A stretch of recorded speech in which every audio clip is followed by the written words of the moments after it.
رسوله الكريم. بداية السلام عليكم ورحمة الله تعالى وبركاته.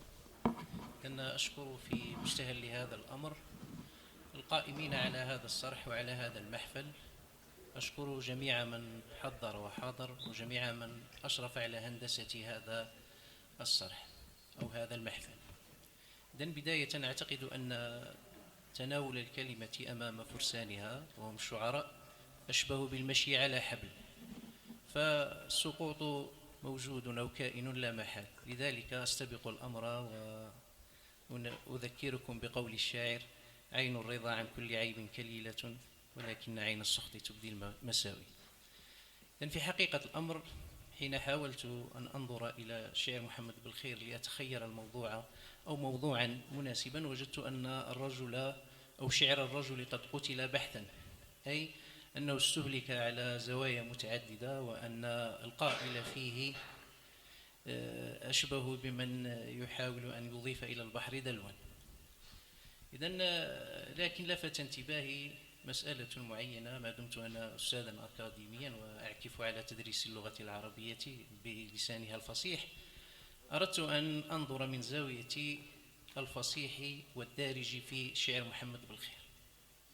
ودعوني أو أستأذنكم من حين إلى حين إلى أني أنزوي إلى اللسان الدارج وأتكلم في بعض الأحيان بالدارج، لأن المقام مقام شعر ملحون، وهو شعر يستمد كلماته من لساننا الدارج في أغلب الحال. إذن المفهوم عندنا أو العرف الموجود عندنا في منطقة البيض والمنطقة البدوية بصفة عامة أن التراس المجمل يقاس أو يمسك عنه أو لابد للسانه أن يتسم بسمتين اثنتين. الأولى أن يتخير كلماته اختيارا دقيقا، لأن الكلمة والكلمة قد تتشابه، لكن قد تكون الأولى أكثر دقة وأكثر نقلا للمعنى. لذلك نجده يتخير بشكل دقيق كلماته. الأمر الثاني هو أن يتخير المستوى اللغوي الذي يؤثث أو يهندس أو يوظب وفقه كلامه. كلامك أنت مع السلطان كلام، وكلامك مع صديقك كلام، وكلامك مع مجمع نتاعك كلام، وكلامك مع الناس الكبار كلام، لأن لكل حديث مستواه اللغوي الخاص به. حاولت أن أنظر إلى هذه الخاصية في شعر محمد بالخير، فوجدت أن محمد بالخير لم يكن ذكيا في اختيار كلماته فقط، بل كان كذلك مهندسا بارعا يستطيع أن يهندس لغته وفق المستوى الذي يتطلبه الكلام. قصيدة سلاك المغبون في أرض القفار حين تتأملها وتحاول أن تتحسس لغتها، تجد أن الشاعر قد أثثها وفق ثلاث أو مستويات ثلاث: المستوى الفصيح، وبعد ذلك المستوى الدارج باللسان البيضي البدوي العميق، وتجد مستوى آخر يراوح بين المستوى الفصيح والمستوى الدارج.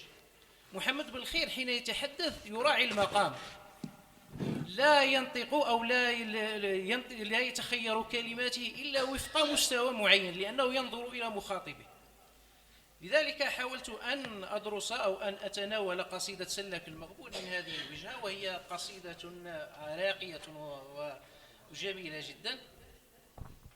فانظر محمد بالخير حين يوجه كلامه إلى المولى عز وجل تأدبا يختار الكلام الفصيح. مثال: فرج يا ربي بردا وسلام بجاه الرسول واصحابه الأبرار، اغفر يا غفار لأمة المختار، يا حليم يا كريم يا ستار. إذن أعتقد أن من الحكمة أن الإنسان حين يوجه كلامه إلى من هو أعلى منه يؤثثه وفق المستوى الفصيح، لأن ما استقر في ذاكرتنا نحن أن الكلام الفصيح وجه من أوجه التأدب مع الناس.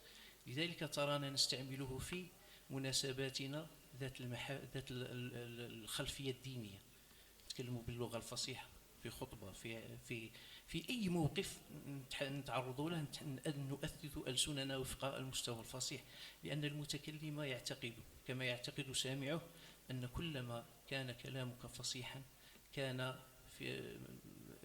راقيا، لأن هذه الفصاحة هي لغة القرآن، وكلما استعمل المتكلم لغة القرآن أوهم سامعه بأن هذا الكلام حقيقي، وبأن هذا الكلام شرعي، وبأن الكلام هذا راقي، وبأنني أضعك في منزلة راقية. لذلك محمد بالخير حين يوجه كلامه لله سبحانه وتعالى يستعمل اللسان الفصيح تأدبا، لأنه في موقف تذلل وموقف خشوع وموقف تضرع، فلذلك يسأل المولى عز وجل بهذا اللسان الفصيح. ثم بعد ذلك نلاحظ أن حين يغير محمد بالخير ييمم وجهه شطر أقرانه وأهله قومه يستعمل اللسان الدارج، لأن نعلاه صديقك الذي تألفه والذي حاجتك عنده، أو تريد أن تبث له شكواك، أو أن تلومه على أنه اسمح فيك ولا تركك في الغربة أو شيء من هذا القبيل، فأنت تلجأ إلى اللسان الدارج. علاه؟ لأنك هذا اللسان الدارج فيه الحميمية، فيه الكلام اللي يأثر في النفوس، لأن صاحبك وكان تكلمه وكان تشكي له باللغة الفصيحة ما يسمع لكش، بصح كان تأثث كلامك وفق الكلام الدارج البدوي المرتب الزين، ذاك اللي يفوت للقلب مباشرة، فإنك ستؤثر فيه وحتما ستجد في تصرفه صدى يرد عليه. وشي وسمحوا لي على إذا يا حسراه على ملاعب في لاكوار، مش الايام النوم مش الايام الهيه، نباشين الخيل بشبور التسطار والباس الهمال مجبودي واتيه، يا حسراه على نقار قبال نقار كذا من قبطان بعلامه طاوي.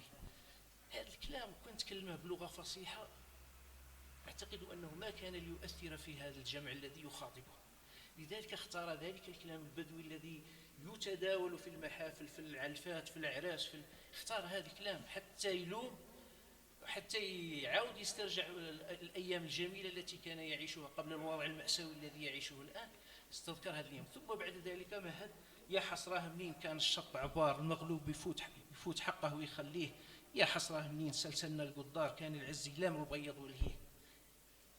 إذن هذا الكلام ترجموه انتم للغة الفصيحة وشوفوا واش يؤتي أكله ولا لا. أعتقد أن في مثل هذا الكلام كان حريا بالشاعر أن يؤثثه وفق اللسان الدارج البيضي حتى يستطيع أن يصل إلى الآذان التي يخاطبها. ثم بعد ذلك نشوف مستوى ثالث آخر. هذا المستوى الثالث ما بين اللغة الفصيحة واللغة الدارجة. تسأل نفسك أنت لماذا محمد بالخير يؤثث لسانه أو يؤثث قصيدته وفق هذا المستوى؟ ماذا يريد؟ هذا الكلام حين نشوف محمد بالخير يتكلم هذا الكلام الذي يمسك بالفصيح من جهة ويمسك بالدارج من جهة، نجده يبتغي غايتين: أولا التأثير في المتلقي اللي هو بشر، والأمر الثاني الكلام كلما كانت فيه نسمة من الفصاحة كأنني أشعر المتكلم معه بأن الكلام تاعي حقاني وعنده خلفية تاع شريعة، أو منتمي مثلا يقول سهل لي هذه الطيب للناس اللي راه مرار، الشكوى للي خلقني لا غيره. إذن هذا الكلام حين يتكلمه محمد بالخير يحاول أن يمسك بين الفصيح أو أن يقف موقفا وسطا بين الفصيح والدارج، يحاول أن يستميل هذا المتكلم معه ظنا منه أن هذا المتكلم معه لن يصدقه إلا إذا كان الكلام فيه خلفية دينية. لذلك نراه يستعمل ألفاظ من القرآن الكريم يستوحيها من القرآن الكريم وألفاظ من الدارج من لسان الدارج البيضي حتى يستطيع أن يؤثر في هذا المتلقي. أعتقد حتى لا أطيل عليه أن محمد بالخير لم يكن شاعرا فقط بل كان مهندسا لغويا، استطاع أن يؤثث لسانه وفق مستويات ثلاث، يشوف كل مقام ويراعي كل مقام. إذا تكلم مع خالقه استعمل لغة فصيحة، إذا تكلم مع قومه ولابهم نزل باللغة إلى المستوى الدارج البيضي اللي يعرفه. كيقول لك المجبود مثلا، كلمة المجبود تجيب واحد هنا من البيض على الرغم من أنه من البيض، وكان تجيبه وهو عايش المدينة ما يعرفش المجبود واش قصد به، لكن حين يتحدث محمد بالخير مع قرانه ومع ناسه ومع أهله يستعمل ذاك الكلام اللي أثر فيهم، ذاك الكلام اللي يفهمه العام والخاص، ذاك الكلام اللي يفهموا معانيه غير اللي عيشته. لذلك أعتقد أن محمد بالخير مهما يكن فقد استطاع أن يؤثث لغته وفق مستويات راقية. هذه المستويات هندسها بشكل مفصل، استطاع أن يصل إلى الغرض الذي يصل إليه، استطاع أن يوصل كلامه إلى الخالق بالدعوة والشكوى والتذلل والتضرع استطاع أن يوصل كلامه إلى أقرانه وقومه وشعبه حتى يشكو لهم ما ألم به من سجن ومن غربة وإلى غير ذلك. واستطاع كذلك أن يخاطب الناس بخلفية دينية من خلال المزج بين الدارج وبين الكلام الفصيح. أشكركم على حسن الاستماع. السلام عليكم ورحمة الله.